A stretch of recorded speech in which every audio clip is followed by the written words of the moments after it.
Começa aqui a trilogia de Juran, é o nome, tá, gente? Trilogia. A trilogia de Juran, nome dado ao conceito de gerenciamento da qualidade, criado por Joseph Juran, engenheiro e advogado romeno, nascido no início do século XX. Tem um papel fundamental na evolução dos conceitos referentes à qualidade, devido à utilização de modelo baseado em 3 processos gerenciais conhecidos. Por exemplo, ele atacou que tem que ter planejamento, que é um conjunto de atividades que visa desenvolver produtos e processos necessários para atender às necessidades dos clientes. Ou seja, é o processo de preparação para a obtenção dos objetivos. Controle é o processo para assegurar o cumprimento dos objetivos definidos no planejamento durante as operações. Melhoria é o processo para se produzir com níveis superiores e inéditos de execução. Visa elevar os resultados e novos níveis de desempenho, seja melhoria incremental ou inovadora. Cada um dos dados da trilogia procura envolver algumas etapas essenciais para assegurar a garantia.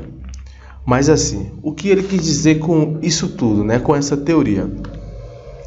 Na verdade, ele falou que toda qualidade ela tem que ser planejada, Como eu já tenho falado aí em algumas aulas. O que eu vou produzir amanhã, eu já tenho que planejar hoje. Ou digamos, já tinha que ter sido planejada. Não existe chegar na empresa hoje e falar assim, nossa, a gente vai fazer o quê? Qual produto a gente vai produzir? Então, eu não posso estar fazendo essas perguntas aí. Sim, pode haver imprevistos, tá? De fazer aquela mudança ali, de fazer um setup e trocar o produto porque é uma prioridade. Mas toda a qualidade, ela já é planejada. Todo o processo gerencial ou processo operacional tem que ser planejado. Então, não tem como chegar na empresa, produzir um produto hoje e adivinhar qual qualidade eu vou utilizar. A qualidade já deve ser planejada. Na verdade, a qualidade já deveria ser planejada no projeto. Já tem que nascer a qualidade junto com o pensamento ainda do produto, tá? Porque se a gente já inicia no processo essa qualidade, então vai ficar muito mais fácil colocar ela em prática, ok? Controle. Eu vou controlar a qualidade para quê? Para não sair fora dos padrões. Melhoria. A melhoria tem que ser contínua, tá, gente? Quem já ouviu falar de Kaizen sabe o que é basicamente um departamento de melhoria contínua da empresa. Mas o conceito em si de melhoria não é só para a empresa que tem Kaizen. São todas as empresas, são todos os processos. Todas as empresas, elas podem melhorar continuamente, mas só depende dela, entendeu? Todo profissional também pode melhorar. Se a qualidade está boa hoje, amanhã ela tem que ser melhor, tá? Então não tem como, o meu produto é o melhor de todos e eu não vou evoluir mais. Você sabe que se não tiver evolução, o que acontece? Vem o concorrente e também a exigência do consumidor, tá, ok? E acaba seu produto declinando e sumindo do mercado, porque não tem melhoria contínua. Para a gente tem aqui para a gente analisar planejamento, identificar clientes, determinar as necessidades dos clientes, definir as características dos produtos que respondem às necessidades dos clientes, elaborar processos capazes de produzir essas características, capacitar os colaboradores à implantação do plano. Deu para entender o quanto e também a importância do quanto eu tenho que planejar a qualidade, né? Principalmente treinamento, educação, uma máquina nova que chegou na produção, eu tenho que treinar e capacitar os meus colaboradores. Não é apenas, tá ok, gente? Não é apenas pegar o funcionário e jogar lá e falar assim, se vira, né? Realmente ele não vai saber, né, fazer o que está proposto ali. Controle, avaliar o desempenho. Qual desempenho seria esse? O desempenho produtivo, o desempenho do processo de produção, o desempenho do processo gerencial. Só que tem que controlar. Por que tem que controlar? Para não sair fora dos padrões. Comparar o desempenho obtido com as metas. Atuar a partir das diferenças. Se vocês analisarem a lógica tanto do planejamento como do controle, elas estão batendo, né? Tá integrando uma com a outra. Quando a gente fala de qualidade, a gente está falando de atender às necessidades do cliente.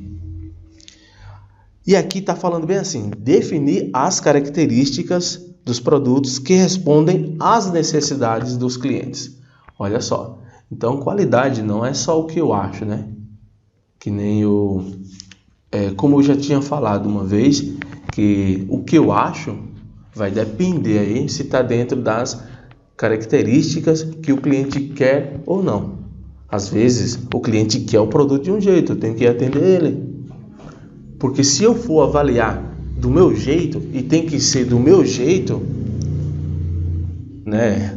Raramente ou muitas vezes eu não vou atender bem o meu cliente. Por quê? É o meu ego, né? É a qualidade intrínseca. Sim, eu tenho que ter um controle, eu tenho que ter sim esse planejamento, esse pensamento de qualidade. Só que esse pensamento ele tem que estar voltado para as necessidades do cliente. Vamos lá. Melhoria. Estabelecer a infraestrutura necessária para assegurar uma constante melhoria. Identificar as necessidades específicas para a criação de projetos de melhoria contínua. Criação, ou digamos, né, criar para cada problema uma equipe com a responsabilidade de torná-los bem-sucedidos. Fornecer os recursos e treinamentos necessários às equipes para identificar causas, estimular o estabelecimento de uma solução e implementar controles para auferir resultados. Então, melhoria contínua. Isso aí nunca pode parar, né? Não tem aquele velho ditado que fala em time que está ganhando não se mexe? Tá? Mas é assim. Mexe sim, mas se for para melhor. Agora, se for mexer para atrapalhar, então não vai nem mexer. Mas a melhoria contínua, tá? Quando eu estou falando do time que não que está ganhando e que não pode mexer, né, no time, eu estou falando nisso. Eu estou falando assim. Eu já dei um bom treinamento aos meus jogadores, tá? O que é que eu vou fazer? Eu vou melhorar ainda o treinamento. Olha só, melhoria contínua. Eu não modifiquei no time, mas eu fui lá e melhorei. Digamos, vou melhorar a alimentação. É um exemplo que eu estou dando, tá? Vou melhorar o descanso. Tudo isso aí vai influenciar, sim, no processo, né, de qualquer coisa. Bem assim é na produtividade. Essa produtividade, vamos colocar assim. Essa linha de produção, ela bate a meta todo dia, sem esforço, e ainda todos os produtos com qualidade. E não tem nenhuma falha. Olha que sonho, né? Aí fala assim, não, mas nessa equipe não pode mexer. Ah, mas eu vou precisar de tal fulano ali na outra linha. Não pode mexer, tá ok? A gente pode mexer, mas para melhor. Eu posso treinar meus colaboradores para a falta de uma pessoa também. Eu tenho que analisar se se eu mexer, né? Quando eu falo assim, para melhor, quando eu ajudo outra linha, é melhoria contínua, tá? Melhoria é assim, constante. Mas eu tenho também que fazer tal planejamento, tal treinamento, para que as pessoas também atinjam o objetivo com a falta daquela pessoa. Isso é melhoria. Agora, se você não sabe o que fazer numa situação dessa, então, está precisando mais de pesquisar mais sobre planejamento, controle e principalmente melhoria, né? Que são basicamente assim programas que eu posso falar, programas de qualidade para melhoria contínua. É muito interessante. A ferramenta de Ishikawa, espinha de peixe, ela também retrata uma melhoria contínua. Mas como assim? Mas a gente não está resolvendo o problema? Sim, é uma melhoria na resolução dos problemas. Já pensou se você não soubesse tal ferramenta? Então não tinha como você resolver, tá ok? O diagrama da trilogia de Juran é representado em forma gráfica, com as variáveis em função do tempo e do custo da não qualidade, deficiências da qualidade. Com os padrões estabelecidos, as organizações fazem de forma alternativa a execução do controle da qualidade, com o intuito de prevenir que as coisas piorem. Outra forma é de entender o conceito e é através da aplicação do ciclo PDCA. Tá? Entender esse conceito através desse ciclo, chamado ciclo PDCA. Ok? A importância da padronização em uma organização, vamos lá, é o fator de padronizar serviços, produtos, processos, técnicas e entre outros.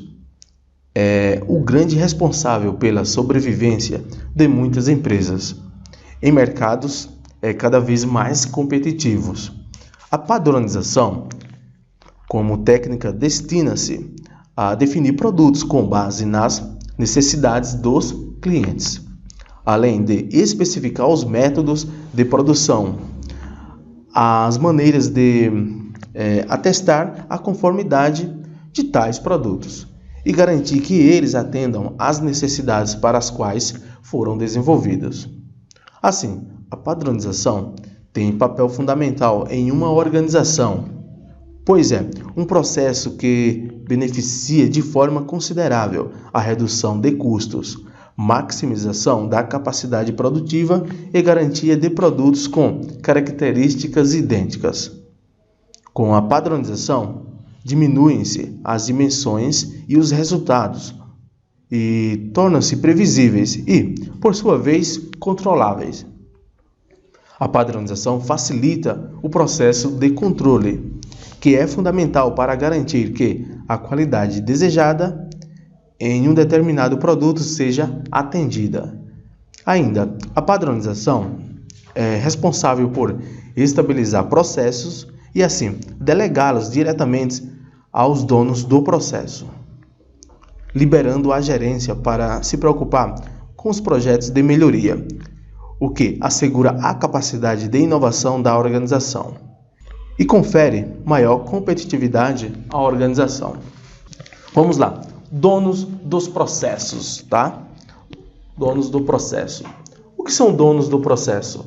São pessoas responsáveis pela produtividade, tá ok? Pelo processo de produção. Aí uma pergunta, mas quem são essas pessoas? Líder, gerente, supervisor? Ou são os colaboradores? Ou os operários, né, aliás? Na verdade, são os operários, são os donos do processo. Eu tenho que delegar responsabilidade, pois tanto líder, supervisor, gerente, como fala aqui, né? Liberando a gerência para se preocupar com projetos de melhoria.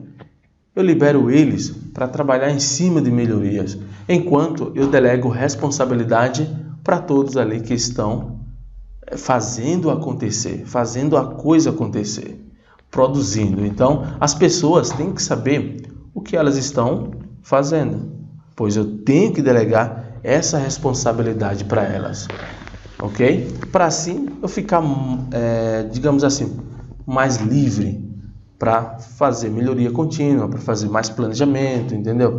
Para estabelecer mais padrões de qualidade. Quando eu falo mais programa de qualidade, mais planejamento de qualidade, eu não estou falando de mais trabalho para as pessoas. Eu estou falando de uma coisa que não existia, que pode existir, né? Que pode existir em qualquer processo produtivo. Ok, gente? Deu para... Ciclo PDCA. O ciclo PDCA, do inglês, plan, planejar, do, fazer, check, controlar e act, agir. É comumente aplicado no processo de gerenciamento da qualidade nas organizações. Nesse processo, o entendimento das necessidades e expectativas do cliente é refletido pela satisfação dele, enquanto o sucesso da organização depende e exige a participação de todos, o que pode ser traduzido na responsabilidade gerencial. Além disso, a prevenção é menos onerosa do que a correção, e a dinâmica do mercado exige um acompanhamento efetivo nos processos de melhoria contínua, não permitindo assim a ausência de qualidade de um produto ou serviço. Então eu posso definir o ciclo PDCA dessa forma. Na parte de planejamento, eu posso fazer assim, definir metas, tá ok? E também definir método. O que é método? É um modo como fazer. Lembra 6M, né? Diagrama de Chikawa, espinha de peixe. Então, definir metas e também definir o método, que é o como fazer. Nesse caso, seria o know-how da empresa, tá? O know-how de qualquer atividade. Também, eu vou fazer o quê? Educar e treinar as pessoas, tá? Vou educar elas e também vou executar a tarefa e coletar dados. Por isso que eu tenho que ensinar as pessoas a fazerem, né? A trabalhar corretamente na parte da qualidade e também em suas melhorias. Eu também vou verificar, olha só, verificar resultados, ok? E atuar corretivamente caso aconteça algum problema. Quando eu falo atuar corretivamente, é se acontecer um problema. Se não acontecer um problema, é uma melhoria que eu vou fazer.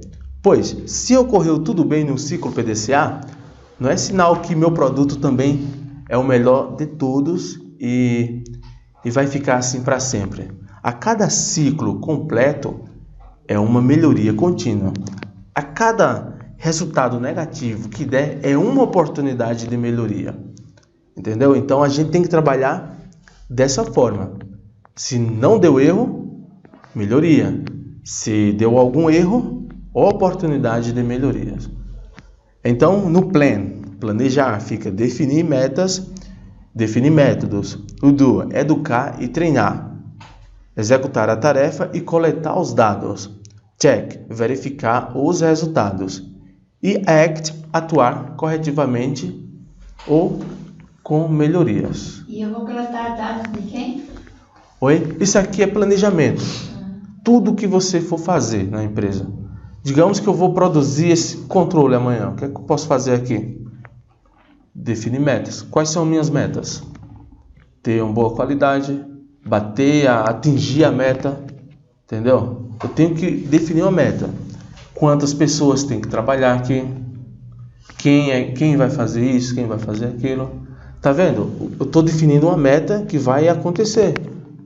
Isso aqui é usado para qualquer coisa. Entendeu? Não tem uma coisa específica. Onde é usado o ciclo PDCA? Em tudo. Agora sim, definir método é o como fazer.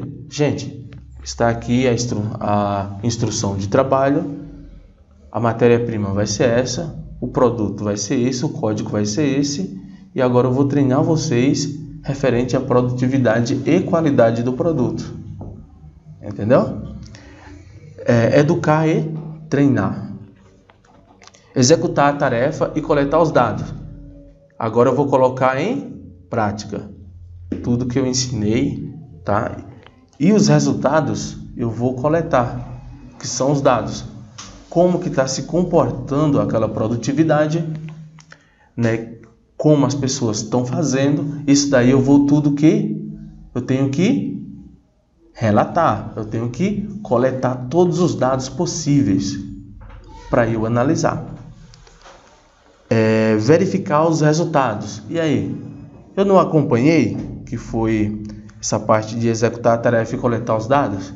Agora eu vou analisar os resultados para ver se bateu com o que foi definido anteriormente no planejamento. Digamos que deu tudo certo, então é uma oportunidade de melhoria. Deu errado, também é uma oportunidade de melhoria. De qualquer modo, vai ter que melhorar.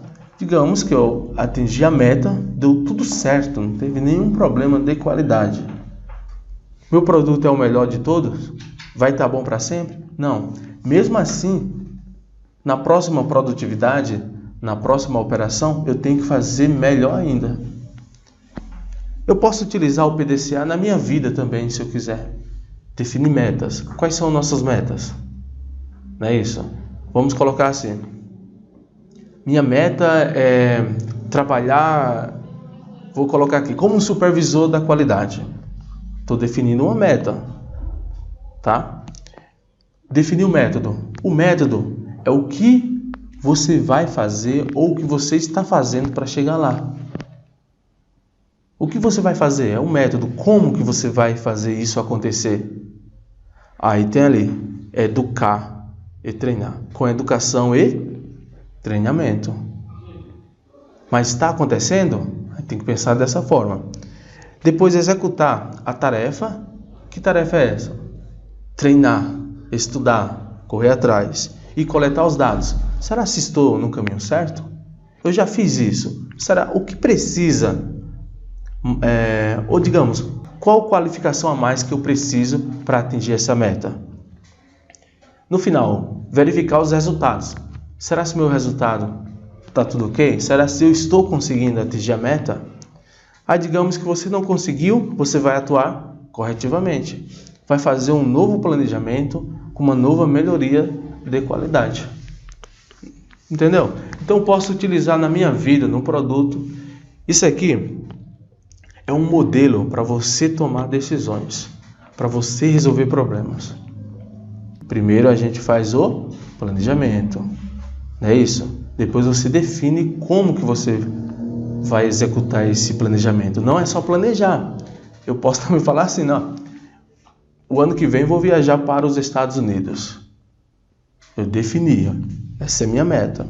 Mas como que você vai fazer isso? Né? Como? É o método. Educar e treinar é estudar as possibilidades disso acontecer. Ok? E executar a tarefa, executar o procedimento que está fazendo isso acontecer. Verificar os resultados, se está indo no caminho certo e atuar corretivamente caso dê algum problema. Se não der algum problema, é melhoria do mesmo jeito. Tá? Então é uma forma de planejamento que eu posso utilizar em qualquer coisa. A ISO 9000, só para ter uma ideia, se a gente for analisar a ISO 9000, nela, a própria ISO, ela é definida aqui como... na própria ISO tem o PDCA. Nela mesmo, se for analisar, tem lá, definir metas. Ela vai estar separando lá dentro dentro da ISO, explicando conforme o PDCA. Executar, treinar, se você for analisar, ela trabalha com isso aí. A própria ISO já trabalha com isso. Um problema é um efeito indesejável de um processo, ou seja, um resultado insatisfatório que não atendeu a uma expectativa. A meta é o resultado desejado de um processo, o que significa dizer que o problema é uma meta não alcançada. Entendeu? Então, é certo isso? Claro. Se teve algum problema ali na produção, no produto, é porque não atingiu a meta. Quando a gente fala de meta, Eu não estou falando somente da quantidade de produção.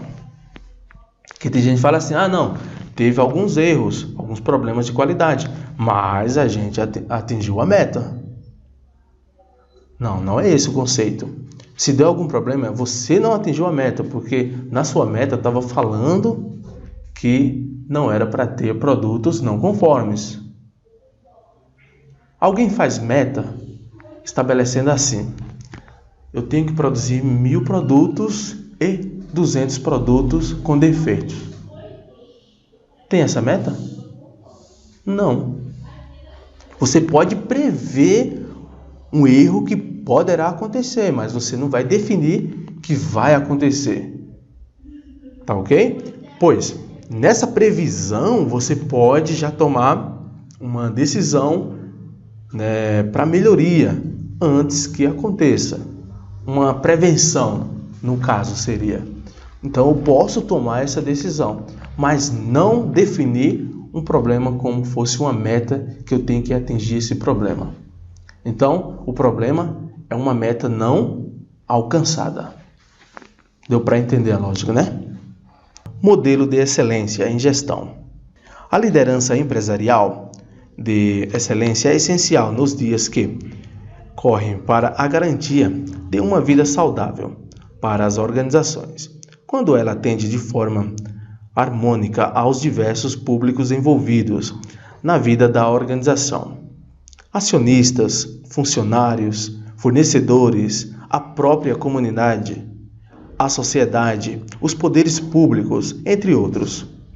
É muito difícil que uma empresa chegue ao ponto de ter sua existência ameaçada.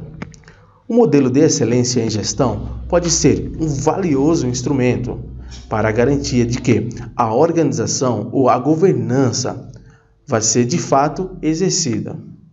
Tomemos como exemplo o caso da Varig. Às vésperas de completar 80 anos, a empresa que já foi considerada o orgulho da aviação brasileira encontrava-se em uma crise que se arrasta já há alguns anos. Após a venda de forma angustiante para a Varilog, quase 70% dos funcionários foram demitidos nos últimos dias. E para seus milhares de clientes, com transtornos e desgastes em função de voos cancelados. Mais incertezas. O nome da crise: gestão equivocada. Como a situação chegou a esse ponto? Pergunta-se funcionários, fornecedores, a própria sociedade, enfim, os diversos públicos, direta ou indiretamente, envolvidos com a existência da empresa. A falta de um sistema de governança efetivo e de uma liderança aberta, inspiradora e motivadora, que vise o desenvolvimento da cultura da excelência, a promoção de relações de qualidade e a proteção dos interesses das partes interessadas, foram os principais problemas da Varig e de centenas de empresas brasileiras. Quando a crise se anunciou, era preciso tomar medidas efetivas, como a redução do desperdício pela melhoria dos processos e seus resultados, mesmo que essas ações acarretassem corte de privilégio, redução de gastos e etc. O gestor, quando exercita a liderança, deve representar todas as partes interessadas, balancear o atendimento a esses interesses e também a essas demandas. Desta forma, quando se privilegia apenas um processo da organização, quando se tem olhos apenas para uma das partes, a possibilidade de incorrer em erro é ampliada. De certa forma, o que ocorreu com a Varig foi a reprodução de um antiquado modelo de gestão pública, com todas as suas consequências. Gastou-se muito em prioridades erradas, não houve estratégias, metas, monitoramento. Foi uma espécie de voo cego. Com a ausência de visão sistêmica, um dos fundamentos mais importantes do modelo de excelência em gestão. Uma investigação mais profunda vai mostrar ainda falta de inovação e de visão de futuro, por exemplo, com a ausência de preocupação aparente com a concorrência. Nas últimas décadas, o modelo da aviação brasileira, que era quase monopolista, foi superado com o surgimento de concorrentes fortes. A TAM trouxe o tapete vermelho, o tratamento diferenciado, o novo padrão de atendimento, em que o passageiro é o foco. Já a Gol, depois de mapear o mercado, centralizou suas ações em oferecer pontualmente o preço baixo a seus clientes, mantendo seus aviões no ar o máximo possível. Conseguiu atingir o público formado por pessoas que privilegiam esses aspectos. Mesmo organizações geridas segundo o modelo tradicional mostraram que é possível, com a adesão ao modelo de excelência de gestão, superar dificuldades imensas. A Santa Casa de Misericórdia de Porto Alegre é um caso eloquente. Anos atrás, imensa nas dificuldades típicas de uma instituição de saúde pública brasileira, adotou um modelo voltado para a gestão eficiente, conseguindo, em 10 anos, reverter esse quadro e tornar-se um centro médico de referência internacional. Isso deveu, entre outras coisas, à aplicação coerente de um modelo de excelência. Houve uma liderança forte, capaz de apostar na mudança. Houve visão sistemática, que permitiu compreender muito melhor o alcance da missão e, principalmente, visão de futuro. Na verdade, os fundamentos da excelência se entrelaçam na gestão de uma organização. Enfim, existe um seminúmero de casos que mostram que a aplicação equilibrada dos fundamentos, ou seja, a essência do modelo de excelência da gestão, acaba por blindar uma empresa contra os dissabores da crise. Ao final, aderir a esse modelo implica a adesão a processos e procedimentos que são avaliados e aperfeiçoados constante e insensatamente. A busca pela qualidade não é um fim em si mesmo, é o próprio percurso.